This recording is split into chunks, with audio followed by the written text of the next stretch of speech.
নমস্কাৰ আস্থা ক্ৰিয়েশ্যনৰ নতুন এটা ভিডিঅ'ৰ মাজলৈ আপোনালোক সকলোকে পোনপ্ৰথমে স্বাগতম জনাইছোঁ। আজিৰ এই ভিডিঅ'টিৰ জৰিয়তে মানুহৰ মৃত্যু তথা মানুহৰ মৃত্যুটো কিয় সোনকালে হয় সেই সন্দৰ্ভত কিছু কথা আলোচনা কৰিম। বৰ্তমান সময়ত অসমত কি চলি আছে সেয়া হয়তো আপোনালোক সকলোৰে জ্ঞাত তথা আপোনালোকে হয়তো সকলোৱে গমেই পায়। গতিকে সেই সন্দৰ্ভত কিছু কথা আলোচনা কৰিম তথা মানুহৰ মৃত্যু কিয় সোনকালে হয় তথা গৰুড় পুৰাণতনো সেই সন্দৰ্ভত কি কৈছে সেই কথা বলক জানো। গৰুড় পুৰাণত এনে কোনো কথা কোৱা নাই যে ভাল মানুহৰ মৃত্যু সোনকালে হয়। গৰুড় পুৰাণে ব্যাখ্যাহে কৰিছে যে জন্ম হোৱা সকলো জীৱৰ মৃত্যু নিশ্চিত, কিন্তু ই জন্মৰ সময়ত নিশ্চিত হোৱা মৃত্যুৰ বিষয়েও কৈ দিয়ে, সোনকালে মৃত্যুৰ বিষয়ে নহয়। কোনো ব্যক্তিৰ অকাল মৃত্যুৰ পিছত তেওঁৰ আত্মাৰ গতি কি হয় সেয়া গৰুড় পুৰাণে বৰ্ণনা কৰে, কিন্তু ভাল মানুহৰ মৃত্যু সোনকালে হয় বুলিও কিন্তু গৰুড় পুৰাণত উল্লেখ নাই। গতিকে আজিৰ এই ভিডিঅ'টো আপোনালোকে স্কিপ নকৰাকৈ শেষলৈকে চাই থাকিব আৰু চেনেলটি যদিহে এতিয়াও ছাবস্ক্ৰাইব কৰি ৰখা নাই তেনেহ'লে প্লিজ চেনেলটি ছাবস্ক্ৰাইব কৰি কাষত থকা বেল আইকনটো প্ৰেছ কৰি থ'ব। তেনেহ'লে অকণমানো সময় পলম নকৰি বলক আজিৰ ভিডিঅ'টিৰ মাজভাগলৈ আগবাঢ়ো। গৰুড় পুৰাণৰ ধাৰণা অনুসৰি জন্ম নিশ্চিত আৰু মৃত্যু নিশ্চিত। গৰুড় পুৰাণৰ অন্যতম মূল কথা হৈছে যিকোনো জীৱৰ জন্ম হ'লে মৃত্যু নিশ্চিত। গৰুড় পুৰাণত অকাল মৃত্যুৰ পিছত আত্মাৰ কি হয় সেই কথাও উল্লেখ আছে। গৰুড় পুৰাণে কেৱল মানুহৰ বাবেই নহয় বৰঞ্চ সকলো জীৱৰ কাৰণে এখন কল্যাণকামী সমাজ গঢ়ি তোলাৰ বাবেও এক দৰ্শন আগবঢ়ায়। জন্ম হ'লে মৃত্যু নিশ্চিত, কোনো জীৱ অমৰ নহয়। এবাৰ জন্ম ল'লেই যিকোনো জীৱৰ মৃত্যু অনিবাৰ্য। জন্ম মৃত্যুৰ এই দুটা ঘটনা কেতিয়াও কাৰো নিয়ন্ত্ৰণত নাথাকে। মানুহৰ মৃত্যু বিভিন্ন ধৰণে হ'ব পাৰে। হিন্দু ধৰ্মত মৃত্যুৰ পাছত আত্মা হৈ স্বৰ্গ অথবা নৰকলৈ যায় বুলিও বিশ্বাস কৰা হয়। যদিহে কোনো ব্যক্তিৰ অকাল মৃত্যু হয় তেনেহ'লে তেওঁৰ স্থান ক'ত আছে সেয়া হয়তো আপুনি জানে, তথা গৰুড় পুৰাণত সেই বিষয়ে কি কৈছে বলক জানি লওঁ। গৰুড় পুৰাণৰ অনুসৰি অকাল মৃত্যুৰ পাছত আত্মাই মুক্তি নাপায়, বৰং গৰুড় পুৰাণত অকাল মৃত্যু মানে পাপ বুলিহে কোৱা হৈছে, কাৰণ অকালতে মৃত্যু হোৱা সকলোৰ আত্মাই মুক্তি নাপায়।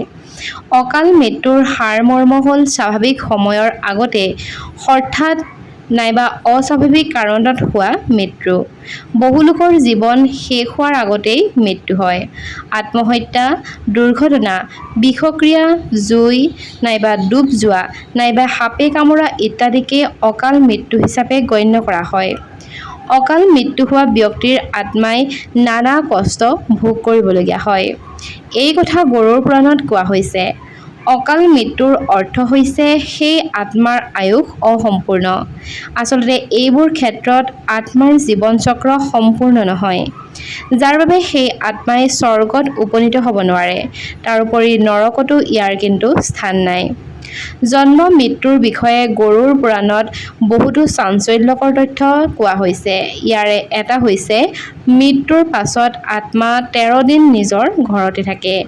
গৰুড় পুৰাণত জন্মৰ পৰা মৃত্যুলৈকে আৰু ইয়াৰ পাছত আত্মাৰ যাত্ৰাৰ কথা বহুখিনি কোৱা হৈছে। ই এনে এক গোপনীয়তা উন্মোচন কৰে যাৰ বিষয়ে জানিবলৈ যি কৌতূহল অৰ্থাৎ বহু লোকৰ মনত ৰৈ যায়। কেৱল এয়াই নহয়, মৃত্যুৰ লগত জড়িত ৰীতি নীতি সম্পৰ্কেও গৰুড় পুৰাণত বহুতো নিয়ম দিয়া হৈছে, যাৰ দ্বাৰা মৃতকৰ আত্মাই শান্তি পায় তথা ভাল গতি পায়। আনহাতে পূৰ্বপুৰুষৰ আশীৰ্বাদত ব্যক্তিজনৰ পৰিয়ালে যথেষ্ট উন্নতি, সুখ সমৃদ্ধি লাভ কৰে। মৃত্যুৰ পাছত আত্মা ঘৰতে থাকে।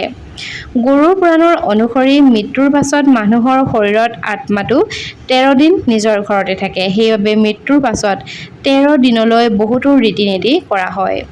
মৃতকৰ আত্মাৰ বাবে নিতৌ খাদ্য উলিওৱা হয়। ইয়াৰ পাছতেই 13তম কাম কৰা হয়। আচলতে মৃত্যুৰ পাছত যমদূতসকলে লগে লগে আত্মাক লগত লৈ যমলোকলৈ যায়, য'ত তেওঁৰ কৰ্মৰ হিচাপ কৰা হয়। ইয়াৰ পাছতেই 24 ঘণ্টাৰ পাছত আত্মা পুনৰ নিজৰ ঘৰলৈ উভতি আহে। ইয়াৰ কাৰণ হৈছে তেওঁৰ পৰিয়ালৰ প্ৰতি থকা মোহ।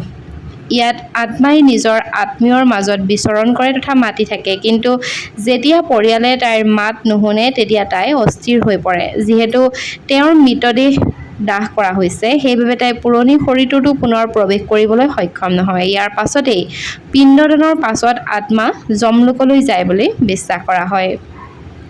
এই সময়ত আত্মাটো ইমানেই দুৰ্বল হৈ পৰে যে ই কলৈকো যাত্ৰা কৰিব নোৱাৰে। ইয়াৰ পাছত পৰিয়ালৰ লোকে পিণ্ডদান কৰে। 13 তাৰিখে তথা 13 দিনত প্ৰয়োজনীয় ৰীতি নীতি কৰে, যিয়ে আত্মাক শক্তি প্ৰদান কৰে আৰু ইয়েই যমলোকলৈ যাত্ৰা কৰে। কেৱল এয়াই নহয়, পিণ্ডদানৰ সময়ত দিয়া খাদ্যই এবছৰৰ কাৰণে আত্মাক শক্তি প্ৰদান কৰে বুলিও বিশ্বাস কৰা হয়।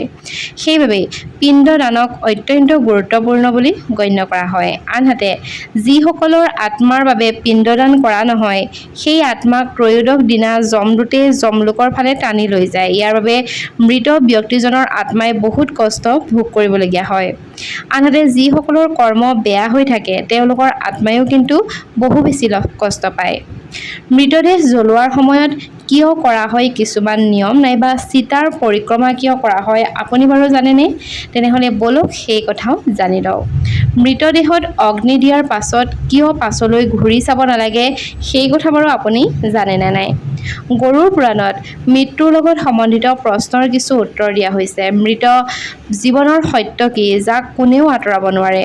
কিন্তু যেতিয়া কোনো জীৱই কোনো শৰীৰ ধাৰণ কৰি এই পৃথিৱীলৈ আহে, সেই সময়ত সেই জীৱই নিজৰ লগত মৃত্যু তিথি আৰু সময় লৈ আনে, যিটো সেই জীৱৰ জ্ঞান নহয়। ভগৱান শ্ৰীকৃষ্ণই গীতাত কৈছে যে এটা শৰীৰ সমাপ্ত হোৱাৰ পাছত আত্মাই নতুন শৰীৰ ধাৰণ কৰে। জীৱন আৰু মৰণৰ ঘূৰণি তেতিয়ালৈকে চলি থাকে যেতিয়ালৈকে আত্মা পৰমাত্মাৰ চৰণত বিলীন হৈ নাযায়। তেতিয়া কোনো ব্যক্তিৰ মৃত্যু প্ৰাপ্ত নহয় আৰু তেওঁৰ আত্মাই শৰীৰ এৰে। তেতিয়া শৰীৰৰ পৰা আত্মাৰ মোহ সোনকালে সমাপ্ত নহয়। এনেতে সেই আত্মাৰ মোহক সমাপ্ত কৰিবলৈ অন্তিম সংস্কাৰ কৰাৰ সময়ত কিছুমান নিয়ম বনোৱা হৈছে। সেই নিয়মসমূহৰ প্ৰথম নিয়মটি হৈছে চিতাৰ পৰিক্ৰমা। হিন্দু ধৰ্মত যেতিয়া কোনো ব্যক্তিৰ দাহ সংস্কাৰ কৰা হয়, তেতিয়া সেই চিতাৰ পৰিক্ৰমা কৰা হয়। পৰিক্ৰমাৰ সময়ত কলহত ফুটা কৰি কলহত পানী ভৰাই পৰিক্ৰমা কৰা হয় আৰু শেষত কলহটো ভাঙি দিয়া হয়। এই পৰিক্ৰমাত পৰিক্ৰমা মৃত ব্যক্তিৰ প্ৰতি শ্ৰদ্ধাৰ প্ৰতীক হয় আৰু কলহটো ভাঙি দিয়াৰ অৰ্থ হৈছে যে সেই আত্মাৰ মোহ ভংগ কৰা তথা চিহ্ন দিয়ে, যাতে আত্মাই সত্যটো মানি লয়।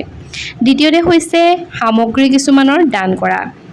মৃত্যুৰ সময়ত আত্মাৰ লগত কেৱল আত্মাৰ কৰ্মৰ লগত লৈ যায়। সেইবাবে মৃত্যুৰ আগত ব্যক্তিক তিল, লোহা, সোণ, কপাহ, নিমখ আৰু 7 প্ৰকাৰৰ অন্ন, ভূমি, জলপাত্ৰ আৰু পাদুকা আদি দান কৰাৰ কথা কোৱা হৈছে। মনা হয় যে দান কৰা এই সামগ্ৰী যমমাৰ্গত সেই আত্মাৰ প্ৰাপ্ত হয়। মৃতকৰ ঘৰৰ লোকে বিচাৰিলে মৃত্যুৰ পাছত মৃতজনৰ নামত এই সামগ্ৰীসমূহ দান কৰিব পাৰে। এনে কৰিলে যম মাৰ্গত আত্মাই কষ্ট পাবলগীয়া নহয় বুলিও বিশ্বাস কৰা হয়। গৰুড় পুৰাণৰ অনুসাৰে মৃতজনক দাহ কৰাৰ পাছতো আত্মাৰ মোহ ভংগ নহয়, কাৰোবাৰ শৰীৰত প্ৰৱেশ কৰিবলৈ সম্পূৰ্ণ চেষ্টা কৰে। সেইবাবে মৃতদেহক জ্বলাই নষ্ট কৰা হয় আৰু এই প্ৰক্ৰিয়াৰ পাছলৈ ঘূৰি চোৱা নহয়, যাতে আত্মাই বুজি পায় যে তেওঁৰ আত্মীয়ই এতিয়া তেওঁৰ মোহ ভংগ কৰিছে আৰু এতিয়া আত্মায়ো নিজৰ বাটত আগবাঢ়ি যাব লাগে। গৰুড় পুৰাণ অনুসৰি যি ব্ৰহ্মচাৰী হয়, সেইজনে মাতা, পিতা আৰু গুৰুজনৰ বাহিৰে আন কোনোৱেই কন্দা দেখিব নালাগে, নহ'লে ব্ৰহ্মচাৰী ভংগ পালন হয়। মৃতদেহক দাহ কৰাৰ আগে গংগাৰ জলেৰে স্নান কৰাব লাগে আৰু চন্দন, ঘিউ, তিল তেলৰ লেপ দিব লাগে। মৃতদেহ দাহ কৰি ঘৰলৈ অহাৰ পাছত ঘৰত সোমোৱাৰ আগে আগে জলকীয়া নাইবা নিমপাত চুবাব লাগে আৰু ভালদৰে স্নান কৰিব লাগে। ইয়াৰ পাছতেই লোহা, জল, অগ্নি আৰু পাথৰক স্পৰ্শ কৰিহে ঘৰত প্ৰৱেশ কৰিব লাগে। ঘৰৰ লোকসকলে মৃতকৰ নিমিত্তে 11 দিনলৈ ঘৰৰ বাহিৰত আবেলি পৰত বন্তি জ্বলাব লাগে। আৰু এয়াই হৈছে গৰুড় পুৰাণ অনুসৰি মৃত্যুৰ সময়ত তথা অকাল মৃত্যুৰ বিষয়ে কিছু কথা। যদি ভিডিঅ'টি চাই ভাল পালে তেনেহ'লে নিশ্চয়কৈ আপুনিও আপোনাৰ বন্ধুবৰ্গৰ লগত আজিৰ এই ভিডিঅ'টো শ্বেয়াৰ